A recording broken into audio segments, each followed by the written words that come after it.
Welcome to the strange, dark, and mysterious, told in story form. If you crave unsettling true stories, you're in the right place. These aren't just tales. They really happened.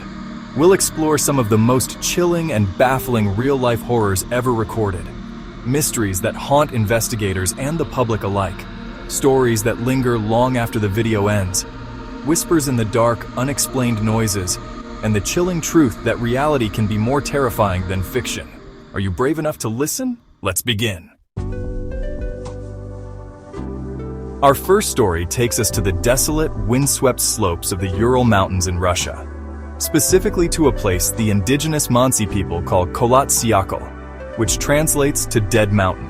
In the winter of 1959, a group of 9 experienced hikers, all students or graduates from the Ural Polytechnical Institute, set out on a challenging expedition. Led by the capable Igor Dyatlov, they were skilled, well-equipped, and in high spirits. They were documenting their journey, taking photographs, and keeping diaries, leaving behind a trail of their last happy moments before everything went horribly, inexplicably wrong. The last photo they took showed them diligently setting up their camp on the evening of February 1st, on the slopes of that foreboding mountain. They were due to send a telegram on February 12th, but it never came.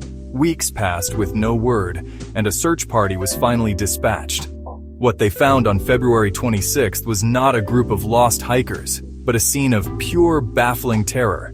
Their tent was discovered, but it was bizarrely sliced open from the inside, as if the occupants had frantically clawed their way out into the deadly sub-zero temperatures. All their belongings, their warm clothes, their shoes, their supplies were all left behind. The searchers followed a trail of footprints, some from bare feet, leading away from the camp and down towards a sparse tree line. It was a scene that made no sense. Why would 9 seasoned hikers abandon their only shelter in such a panic? Beneath a large cedar tree, the searchers found the first 2 bodies, Yuri Krivonashenko and Yuri Doroshenko. They were dressed only in their underwear, their hands raw and burned, surrounded by the remnants of a small, hastily made fire. Not far away, the bodies of Igor Dyatlov, Zenaida Kolmogorova, and Rustam Slobodin were found, seemingly frozen in the positions they were in as they desperately tried to crawl back up the slope towards their abandoned tent. They were more clothed, but still inadequately dressed for the brutal cold. It was a tragedy, but at first, it seemed like a straightforward, albeit strange, case of hypothermia. But the real horror was yet to be discovered, buried deep beneath the snow. For our next story, we travel back to 1922, to a small, isolated farmstead in Bavaria, Germany, known as Hinterkaifeck. The farm was home to the Gruber family, Andreas and Kazilia, their widowed daughter Victoria, and her 2 young children Kazilia and Josef. They were known to be a reclusive and somewhat strange family, but what was about to happen would cement their names in the annals of true crime history. In the days leading up to the tragedy, the patriarch, Andreas Gruber, had been telling neighbors about a series of unsettling occurrences. He'd found a strange newspaper from Munich that he'd never bought, and he'd discovered a set of footprints in the fresh snow leading from the forest to the farmhouse, but none leading away. He also spoke of hearing footsteps in the attic and finding that his house keys had gone missing. The family's maid had even quit her job 6 months prior, claiming the house was haunted. On the chilly evening of March 31st, 1922, it seems the family's unseen guest finally decided to make their presence known in the most brutal way imaginable. The new maid, Maria Baumgartner, had only arrived that very day, stepping into a house that was already a death trap. Investigators believe the killer, or killers, lured the family members one by one into the barn. Andreas, his wife Kazilia, their daughter Victoria, and young Kazilia were all struck down with a pickaxe, their bodies left in the hay. The horror didn't end there. The killer then went into the main house. They entered the bedroom of the new maid Maria and murdered her in her sleep. Then they went to the nursery and killed the 2-year-old toddler Josef as he lay in his cot. For days, no one knew anything was wrong. Smoke continued to rise from the chimney, the cattle were fed, and neighbors even saw the family dog. It wasn't until April 4th that a search party entered the farm and discovered the gruesome scene. The perpetrator had not only murdered 6 people, but had then lived in the house for several days, coexisting with the bodies of their victims, eating their food and tending to their livestock before vanishing without a trace. In the quiet, unassuming town of Villisca, Iowa, there stands a house that holds the memory of an almost unspeakable evil. In the summer of 1912, it was the home of the Moore family. Josiah and Sarah Moore were well-respected members of the community, raising their 4 children, Herman, Catherine, Boyd, and Paul.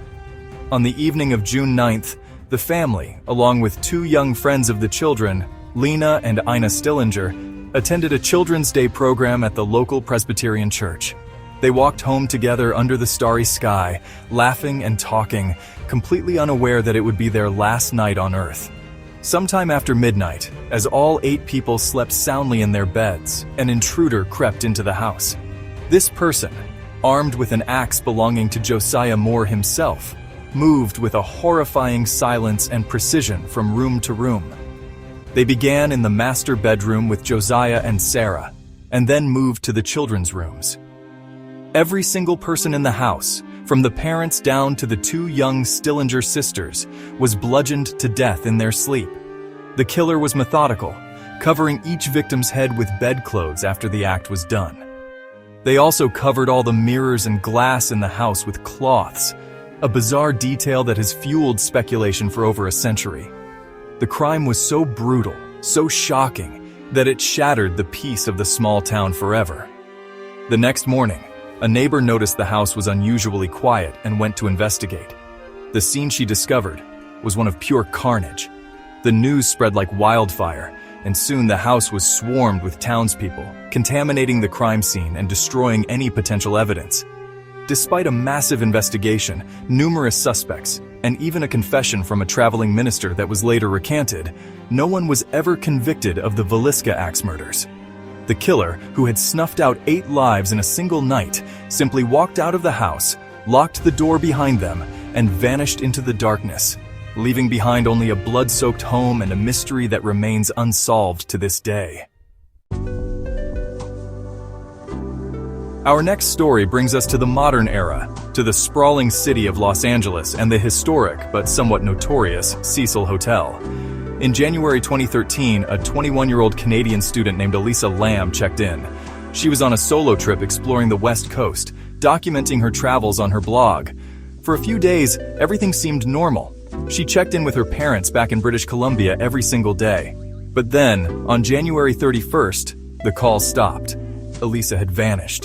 The LAPD launched a missing person investigation, but with no leads, they decided to release the last known footage of her. And what they released would become one of the most viral and unsettling videos in internet history. The footage was from one of the hotel's elevators, taken on the day she disappeared. In the grainy video, Elisa is seen acting incredibly strangely. She enters the elevator and presses multiple buttons, but the doors don't close.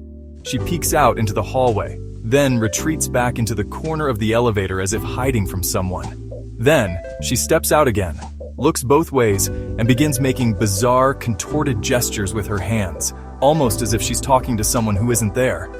Finally, she walks away, and a few moments later, the elevator doors close and the car moves. It was the last time anyone ever saw her alive. The footage was deeply disturbing and raised more questions than answers. For weeks, the search continued with no success. Meanwhile, guests at the Cecil Hotel began to complain about low water pressure and a strange, foul taste and color to the tap water. On February 19th, a maintenance worker went to the roof to inspect the hotel's large water cisterns. When he peered inside one of the sealed tanks, he made a horrifying discovery. Floating in the murky water was the body of Elisa Lam. The discovery was shocking, but the circumstances were baffling. The rooftop was locked and alarmed, and the lid of the water tank was so heavy it would have been nearly impossible for her to lift and close from the inside. Her death was officially ruled an accidental drowning, citing her bipolar disorder as a contributing factor. But for many, that explanation falls short of explaining the chilling elevator footage and the sheer impossibility of her ending up where she did. For our final story, we go to Wales to meet two of the most perplexing individuals you'll ever hear about, the identical twins, June and Jennifer Gibbons. Born in 1963, the girls were inseparable from a very young age. But their bond was more than just typical twin closeness. It was a deeply complex and isolating pact. They developed their own private language, a form of high-speed, patois-inflected English that was incomprehensible to anyone else. As they grew, they withdrew almost completely from the outside world, refusing to speak to their parents, their siblings, or their teachers. In the presence of others, they were like living statues, silent and unmoving. Yet, in the privacy of their bedroom, they were vibrant and alive. Their room was their kingdom, a place where they would play elaborate games with dolls, perform radio plays for each other, and most remarkably, write. They filled countless diaries with their thoughts and penned several novels, complex stories filled with drama, passion, and often disturbing criminal behavior. Their writing revealed a turbulent inner world, a push-and-pull relationship that was both loving and intensely hateful. They saw each other as both a soulmate and a mortal enemy. Their diaries detailed a strange agreement. If one did something, the other had to do the exact same thing. This pact eventually escalated from minor mischief to more serious crimes, including arson, which led to their arrest.